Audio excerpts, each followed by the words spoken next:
infection majeure alors que la situation n'est pas stable ici. Emmanuel, il faut aller à M. Trudeau. On l'écoute immédiatement. Je veux commencer par souligner quelques bonnes nouvelles.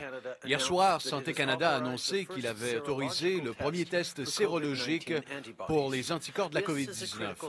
Il s'agit d'une étape cruciale pour le travail du groupe de travail sur l'immunité COVID-19, qui dispose désormais d'un test sûr et approuvé qui peut détecter des anticorps spécifiques à la COVID-19 dans le sang d'un individu. Ces tests nous aideront à mieux comprendre l'immunité contre le virus et comment il se propage, afin que nous puissions assurer la sécurité et la santé des Canadiens. Santé Canada a annoncé avoir autorisé un premier test sérologique pour les anticorps liés à la COVID-19. C'est une avancée cruciale pour le groupe de travail sur l'immunité face à la COVID-19 qui dispose maintenant d'un test sécuritaire et approuvé qui va permettre de détecter la présence d'anticorps spécifiques à la COVID-19 dans le sang des gens. C'est une étape importante pour mieux comprendre les mécanismes d'immunisation contre le virus et la façon dont il se propage. Ça va nous aider à assurer la santé et la sécurité des Canadiens. Je veux maintenant vous parler de ce que nous faisons pour aider les employeurs à garder leurs employés. Au cours des dernières semaines, notre gouvernement a dévoilé un certain nombre de mesures pour aider les entreprises à rester à flot pendant la crise. Nous voulons nous assurer qu'autant de Canadiens que possible puissent continuer à recevoir leur chèque de paie maintenant et avoir un emploi auquel revenir une fois que la pandémie sera derrière nous, parce que ce jour viendra. Et quand ce sera le cas, le Canada devra être prêt. Notre gouvernement a jeté les bases de notre reprise économique. Et nous savons que la clé de notre succès collectif, c'est de maintenir le lien entre l'employeur et l'employé. Donc, pour aider les entreprises de toutes les tailles à garder leurs employés sur la liste de paie, nous avons lancé la subvention canadienne pour les salaires. Nous avons également introduit le compte d'entreprise d'urgence du Canada pour soutenir ceux qui ont des problèmes de liquidité. Ces mesures font une réelle différence dans la vie des gens. Jusqu'à présent, plus d'un demi-million de petites entreprises ont reçu un prêt via le programme de garantie de prêt. Et plus de 120 000 employeurs ont été approuvés pour recevoir la subvention salariale d'urgence pour près de 2 millions de travailleurs. Nous avons également annoncé un soutien plus ciblé aux entreprises régionales, y compris celles opérant dans le secteur du tourisme et les industries saisonnières. Nous avons créé un fonds régional de secours et de redressement de près d'1 milliard de dollars pour nous assurer qu'ils reçoivent également le soutien dont ils ont besoin pendant cette crise. Le financement sera acheminé par l'intermédiaire des 6 agences de développement régional, dont une partie sera dédiée au Community Futures Network pour aider les entreprises des régions rurales et éloignées. Aujourd'hui, nous dévoilons plus de détails sur la façon dont cet argent sera réparti entre l'Agence de promotion économique du Canada Atlantique, Développement économique Canada pour les régions du Québec, FedNev Ontario, FedNord, Diversification de l'économie de l'Ouest Canada et CanNor. Voici l'essentiel. Ces organisations comprennent les réalités économiques et les défis spécifiques auxquels sont confrontés à la fois votre région et votre entreprise. Ils peuvent vous aider à répondre à vos besoins les plus urgents, qu'il s'agisse de couvrir les coûts ou de garder vos employés. Donc, si vous avez des difficultés, mais que vous n'êtes pas admissible à d'autres programmes, comme la subvention salariale ou le compte d'entreprise d'urgence, appelez-les. Ils sont là pour vous. Il y a quelques semaines, on a créé le Fonds d'aide et de relance régionale, qui dispose d'une enveloppe de près de 1 milliard de dollars pour aider les petits employeurs dans les régions rurales ou ceux qui œuvrent dans l'industrie du tourisme ou les industries saisonnières. Les fonds seront acheminés par l'entremise des 6 agences de développement régional. Une partie du financement sera également dédiée au réseau de développement des collectivités pour soutenir les entreprises dans les régions rurales et éloignées. Aujourd'hui, on donne plus de détails concernant la répartition des fonds entre les différentes régions et voici ce qu'il faut retenir. Que ce soit FedDev Ontario, DEC ou le réseau de développement des collectivités, ces entités comprennent les réalités économiques et les défis particuliers auxquels votre région et votre entreprise sont confrontés. Ils peuvent vous aider à répondre à vos besoins les plus urgents, que ce soit des problèmes de liquidité ou du mal à garder vos employés. Donc, donnez-leur un coup de fil, ils sont là pour vous.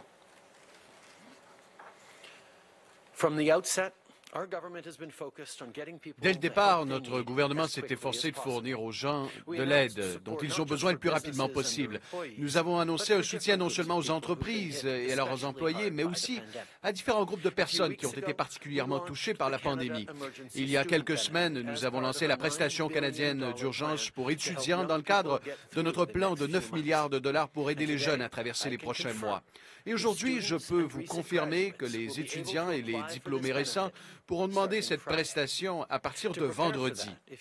Pour vous y préparer, si vous n'êtes pas déjà inscrit à mon dossier de l'Agence du revenu, ce serait pertinent de le faire pour obtenir la prestation plus rapidement. Pour les étudiants et les nouveaux diplômés ce matin. À partir de vendredi, vous pourrez présenter une demande pour recevoir la prestation canadienne d'urgence pour les étudiants.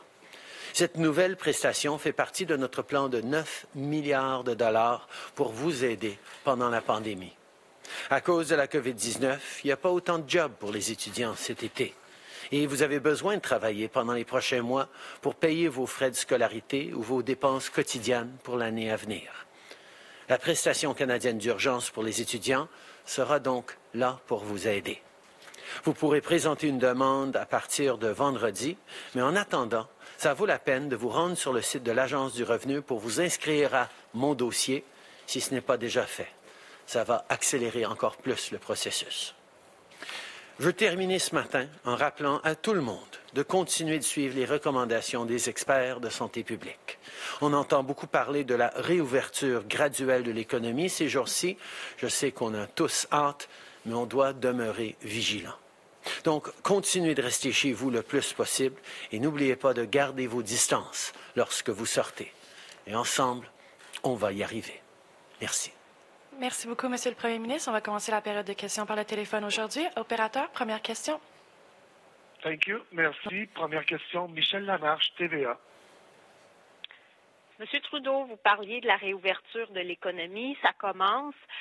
Sur le masque de protection non médicale, est-ce que vous seriez prêt à émettre une consigne à la grandeur du pays, celle de porter ce masque quand on sort de la maison? On voit très clairement que différentes régions font face à différentes réalités. L'île du Prince-Édouard, par exemple, fait face à une situation extrêmement différente de celle de l'Ontario. Nous devons de permettre aux autorités locales et provinciales d'établir les principes et les guides nécessaires pour leurs citoyens. Mais comme on sait, les meilleures façons de se protéger, c'est de rester chez nous le plus possible et si on doit sortir, garder une distance de 2 mètres en tout temps. Un masque, selon les experts, peut aider, mais ne doit pas remplacer toute mesure de distanciation sociale qu'on devrait prendre en priorité. En suivi, Michel? Oui, peut-être là-dessus, on vous a vu la semaine dernière lors de la cérémonie à Trenton. Vous gardiez vos distances, vous portiez le masque également. Pourquoi vous avez fait ça comme ça alors? Et je veux vous entendre sur la frontière. Est-ce que les Américains résistent au maintien des restrictions? D'abord, pour la cérémonie à Trenton, c'était la demande des forces armées que tout le monde porte un masque en tout temps et c'est un consigne qu'on a tous suivi. Ensuite, pour les États-Unis, les conversations extrêmement constructives continuent avec l'administration américaine et je peux souligner que jusqu'à maintenant, ce partenariat et cette collaboration a été superbe et je ne vois aucune raison pourquoi elle ne continuerait pas à l'être. Je peux souligner que depuis le début de la pandémie, les communications et la collaboration avec nos partenaires américains se sont révélées exceptionnelles. Il y a des conversations en cours sur une base régulière, sur un éventail de mesures, y compris celles déployées à la frontière. Je peux vous dire que cette collaboration a été exceptionnelle et je ne vois aucune raison pour que cela change. Thank you. Merci. Next question, David Lundgren. Question. Bonjour, Monsieur le Premier ministre.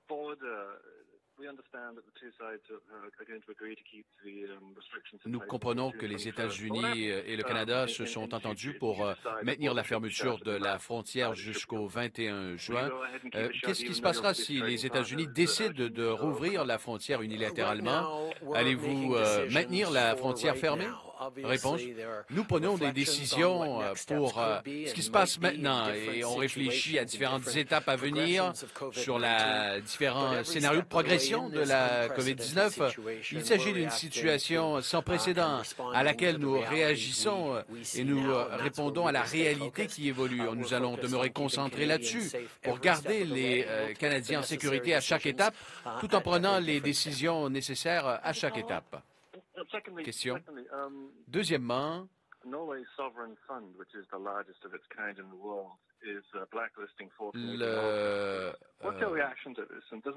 entreprise majeure a décidé d'interdire l'accès aux Canadiens. Question partiellement inaudible. Réponse. Nous avons vu des investisseurs de partout à travers le monde redouter les investissements dans des secteurs qui ne respectent pas l'environnement. Voilà pourquoi il est important que le Canada continue de combattre les changements climatiques dans tous les secteurs de l'économie. Et je veux souligner qu'il y a plusieurs entreprises du secteur énergétique qui ont compris que les investissements pour les énergies vertes sont bien réels et il doit donc y avoir des cibles concrètes pour combattre les changements climatiques. Thank you. Operator, next question. Thank you. Merci. Next question, Ryan Timothy, National Post. Line open. Question. Bonjour, Bonjour, Monsieur le Premier ministre. Hier, il y a eu un portrait brossé par une agence fédérale très négatif sur les perspectives économiques. Je me demande, est-ce que vous croyez que le gouvernement fédéral aura un rôle pour mieux préparer l'économie à rebondir et potentiellement investir davantage? Réponse. Je pense que nous reconnaissons que nous vivons une situation très, très difficile en ce moment. Nous avons demandé aux Canadiens de cesser une partie majeure de l'activité économique. Et nous l'avons fait pour une raison claire et importante, celle de protéger la santé et la vie des Canadiens. Nous savons que protéger la sécurité et la santé des Canadiens, c'est nécessaire pour aller de l'avant avec une économie forte au Canada. Voilà pourquoi les décisions que nous avons prises pour garder les Canadiens en sécurité devaient être prises d'abord. En même temps, on doit explorer différentes façons de rouvrir graduellement l'économie un peu partout au pays et le gouvernement fédéral sera là pour soutenir les provinces et d'autres organisations, d'autres industries, alors que nous tentons de redémarrer l'économie de la bonne façon en gardant les Canadiens en sécurité.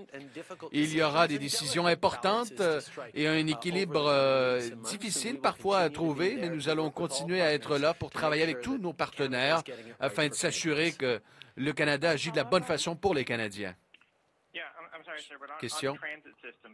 Sur les systèmes de transport, plus particulièrement, par exemple dans la région de Toronto, la situation financière des sociétés de transport se désagrège. Alors, qu'entendez-vous faire? Réponse. Comme vous le savez, les transports en commun relèvent d'une compétence provinciale. Néanmoins, en tant que gouvernement fédéral, nous avons réalisé des investissements importants pour mettre à jour et renforcer les systèmes de transport en commun un peu partout à travers le pays, car nous savons qu'il s'agit d'un élément crucial pour la prospérité et pour rendre la vie aussi plus abordable pour les Canadiens. En même temps, cela permet de combattre les changements climatiques. On sera là pour entendre les inquiétudes exprimées par les Canadiens et par les différents paliers de gouvernement pour s'assurer que la réouverture de l'économie est couronnée de succès. Nous savons que les transports en commun et la façon dont nous allons permettre aux gens de se rendre au travail est très importante. Elle devra être teintée par de nouvelles directives de distanciation sociale, entre autres. Et ce qui s'est passé a vraiment affecté durement les systèmes de transport en commun. Notre gouvernement sera là pour travailler avec les provinces, incluant un soutien éventuel dans leur propre champ de compétences. Nous savons que le transport collectif est important pour notre économie, va être important pour la relance, mais il y a des vrais défis au niveau de la distanciation sociale et du fait qu'il y a beaucoup de gens qui travaillent de la maison maintenant et donc nos systèmes de transport collectif ont moins de revenus. Nous allons être là pour appuyer les provinces et les municipalités si nécessaire, mais nous reconnaissons aussi que l'opération des systèmes de transport sont une responsabilité des provinces et non une responsabilité fédérale. Mais comme j'ai dit, on va être là pour aider parce qu'on a besoin que le Canada fasse sa réouverture de façon réussie, sécuritaire, mais quand même graduelle. Merci. Opérateur, dernière question au téléphone. Thank you. Merci. Prochaine question, Lina Dib, La Presse canadienne. À vous. Oui, bonjour, M. Trudeau. J'aimerais ça qu'on revienne sur les CHSLD. Vous avez dit hier que vous êtes prêt à aider les provinces à relever les défis. Vous dites en même temps que vous n'allez pas piétiner les compétences des provinces en matière de santé. Alors, pouvez-vous m'expliquer, vous allez faire ça comment, relever ces défis-là? Est-ce qu'on parle simplement de transfert d'argent ou est-ce qu'on parle d'autre chose? Comme je dis depuis le début, il y a certainement des conversations à avoir entre les différents paliers de gouvernement et entre Canadiens sur comment on s'assure que nos aînés sont dans une situation où ils ne sont pas extrêmement vulnérables comme ils le sont maintenant. Le fédéral sera là pour aider. C'est un engagement fédéral que d'avoir envoyé des forces armées pour aider dans les CHSLD, mais ça se fait dans le respect et dans le partenariat avec les provinces. Et on compte continuer de travailler ensemble avec les provinces dans un esprit positif de collaboration pour assurer qu'on est en train de faire les bonnes choses pour les Canadiens. En suivi, Lina? Oui, mais je suppose... Oui, merci. Mais je suppose que vous n'allez pas installer l'armée là sur du long terme. Alors, si on parle de solutions durables pour les CHSLD, vous pensez à quoi exactement à part envoyer plus d'argent? Et pouvez-vous m'expliquer pourquoi, étant donné que le problème, on le vit maintenant, l'appareil gouvernemental, le vôtre comme celui des provinces, ne peut pas se pencher là-dessus et régler le problème maintenant et ne pas attendre qu'on ait fini de compter les morts? Je pense que nous reconnaissons tous, Lina, qu'on est dans une situation extrême et urgente maintenant. Et nous devons de faire les choses nécessaires maintenant pour aider dans les CHSLD. Et c'est ce qu'on est en train de faire et c'est sur quoi on est en train de se concentrer. Mais effectivement, dans les mois et même les années à venir, nous allons devoir se pencher sur la situation de nos aînés à travers le pays et améliorer les systèmes qui les appuient. Le fédéral aura son rôle à jouer, mais nous allons le faire en collaboration et dans le respect des compétences des provinces. Hi, Prime Minister Molly Thomas, CTV National News. In regards to the border, your chief medical officer yesterday said concernant la frontière, des membres de l'administration canadienne ont indiqué que les Américains représentaient un risque, une menace à la santé et la sécurité des Canadiens. Qu'en pensez-vous et à quand peut-on s'attendre à la réouverture de la frontière? Question. Nous sommes vulnérables face à la venue de voyageurs de l'étranger alors que nous tentons nous-mêmes de gérer la propagation de la COVID-19. Nous voulons nous assurer que nous ne serons pas vulnérables de ces voyageurs qui pourraient venir de l'étranger. Voilà pourquoi nos décisions sont importantes pour fermer les frontières, incluant pour les voyageurs en provenance des États-Unis au moment où on se parle. Et alors que nous irons de l'avant, on va travailler avec l'administration américaine. Je souhaite souligner que le travail avec l'administration américaine continue d'être positif, constructif. J'ai parlé avec le président Trump à plusieurs reprises au cours des dernières semaines et nos conversations se sont toujours révélées positives. Nous reconnaissons tous qu'en même temps qu'on protège les Canadiens à l'intérieur du pays avec des mesures qui ralentissent l'expansion de la COVID-19, on demeure vulnérable à des cas de COVID-19 qui pourraient arriver de l'extérieur et c'est pour ça on est en train de limiter de façon extrême les déplacements à l'international, y compris des États-Unis. Nous continuerons notre collaboration extrêmement positive avec l'administration américaine.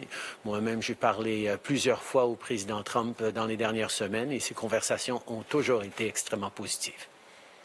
Prime Minister, if my math is right, this is exactly Question, 2 Monsieur months le since Premier you've started ministre, giving these updates. cela I know fait Canadians 2 mois appreciate que that. vous But for réalisez des obvious mises à reasons, jour we don't have quotidiennes, a budget right now. mais The nous PO n'avons says, pas de budget the pour deficit could reach l'instant. $1 trillion by the end of the year. Le responsable, le How directeur much du longer will budget à Canadians Ottawa, have to directeur wait to get a parlementaire, financial picture here of indique how much que all of le this is costing déficit us? se comptera en centaines de milliards de dollars. Combien tout cela va coûter aux Canadiens?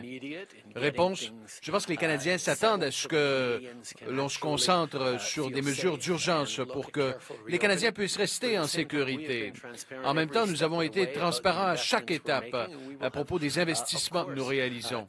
Évidemment, nous allons continuer de partager avec les Canadiens nos prévisions pour l'avenir. Nous reconnaissons néanmoins que la situation change très rapidement et un budget, habituellement, c'est quelque chose qui nous permet d'avoir des projections pour l'économie canadienne au cours des 12 prochains mois. En ce moment, nous avons déjà de la difficulté à établir ce qui va se passer au cours des 12 prochaines semaines. Alors, nous allons continuer de travailler sur cela, à être transparents et à travailler avec les Canadiens. Et on va demeurer concentrés à aider les gens dans l'immédiat, alors que nous envisageons un meilleur avenir. Nous savons qu'on est dans une situation sans précédent où la donne est en train de changer extrêmement rapidement. Un budget, un énoncé économique normalement établit ce à quoi on pourrait s'attendre pour les prochains 12 mois.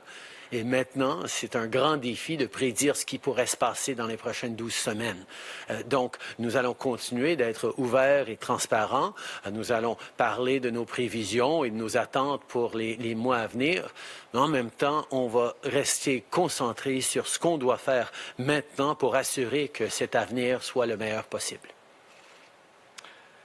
Good morning, Prime Minister. David Aiken, Global News. Bonjour, Monsieur le Premier ministre. Juste pour revenir à l'enjeu de la frontière, l'Agence fédérale prévoit maintenir l'interdiction, mais les municipalités doivent également déployer des plans sur ce qui va se passer au cours des prochains mois. Pourriez-vous nous dire si les restrictions vont être maintenues d'ici la fin du mois de juin à la frontière? Réponse, on est à peu près une semaine de la fin des mesures que nous avons adoptées pour restreindre l'accès à la frontière. Et il n'y a pas d'annonce aujourd'hui à faire. Il y a toujours des discussions en cours. Je peux vous dire que les choses se déroulent bien et nous sommes confiants de pouvoir garder les Canadiens en sécurité. Question. Et pour revenir à la question sur le budget, il y avait plusieurs mises à jour de prévues et c'est très difficile aujourd'hui de comprendre pourquoi vous ne pourriez pas présenter un budget, ensuite présenter des mises à jour dans 1 mois, dans 3 mois. Pourquoi ne pas offrir une mise à jour économique à tout le moins? Réponse. Encore une fois, nous sommes concentrés rapidement à agir pour répondre à cette situation sans précédent, pour acheminer de l'argent dans la poche des Canadiens, des familles qui en avaient besoin partout au pays. Et contrairement à d'autres ralentissements économiques, d'autres récessions, il s'agit d'une situation unique qui, évidemment, est né d'un enjeu sanitaire et qui a forcé la fermeture des activités économiques partout au pays. Alors, on continue de travailler chaque jour pour soutenir les Canadiens et nous demeurons très transparents sur les mesures que nous annonçons pour les Canadiens.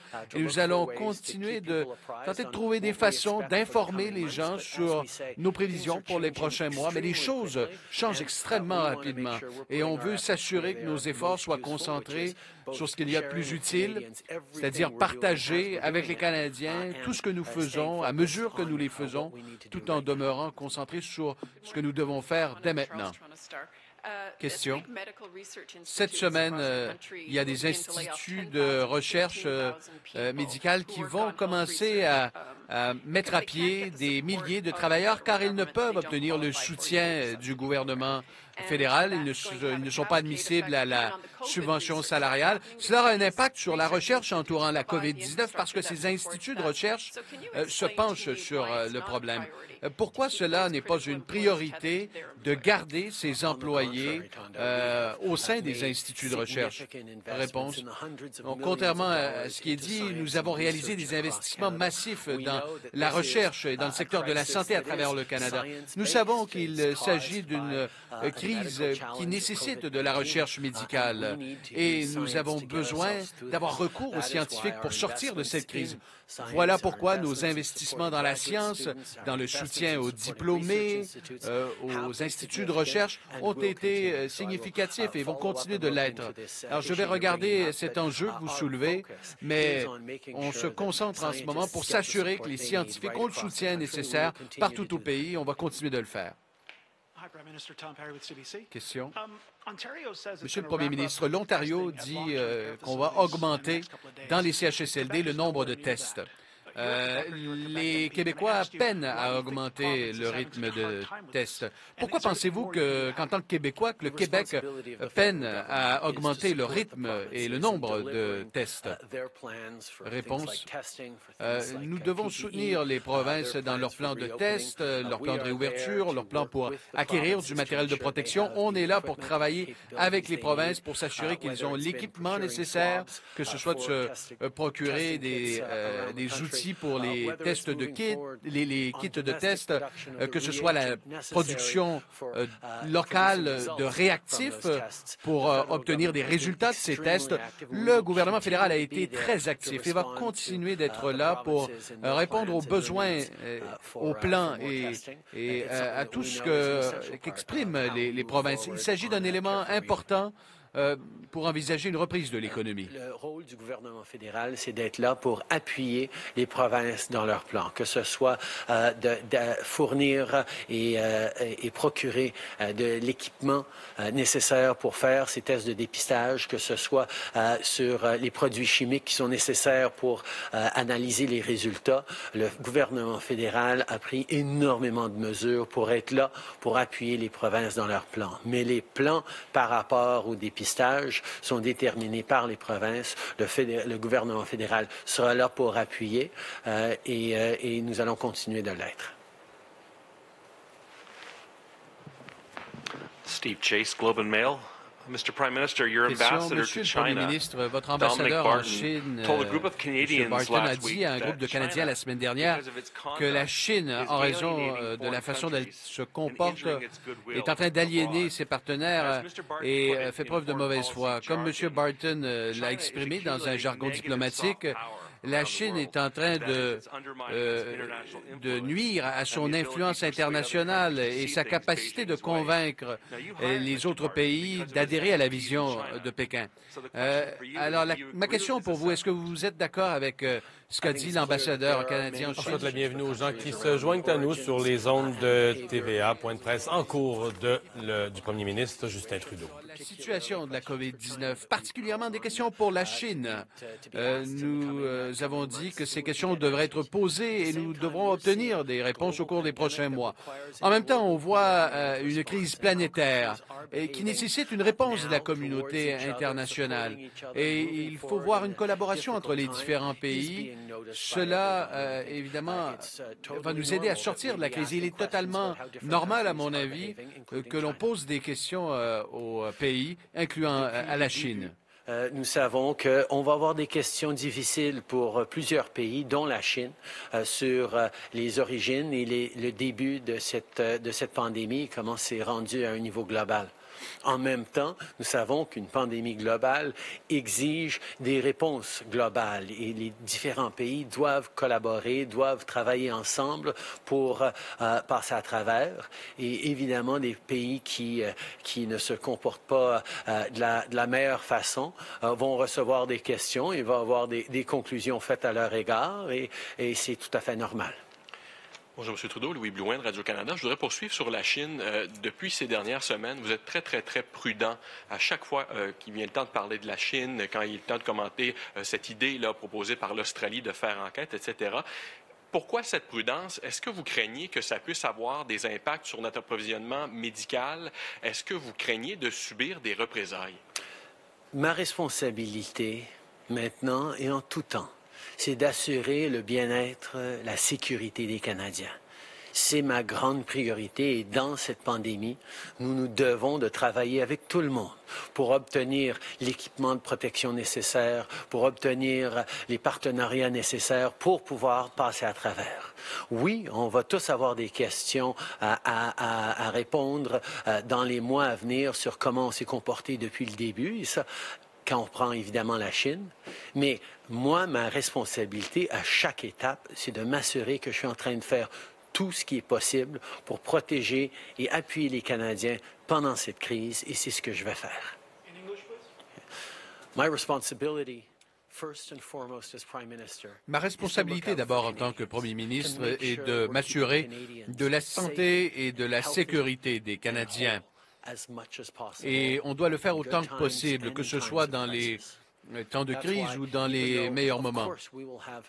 Évidemment, nous aurons des questions très importantes à poser à plusieurs pays sur les origines de la pandémie et comment le virus s'est propagé à travers le monde. Je dois me concentrer que nous obtenions le soutien nécessaire pour les Canadiens à chaque étape, que ce soit en matière de capacité de test, d'équipements de protection, de partenariats pour obtenir un traitement et un vaccin pour la COVID-19. Je dois me concentrer à garder les Canadiens en sécurité et cette priorité va demeurer la même. Merci tout le monde.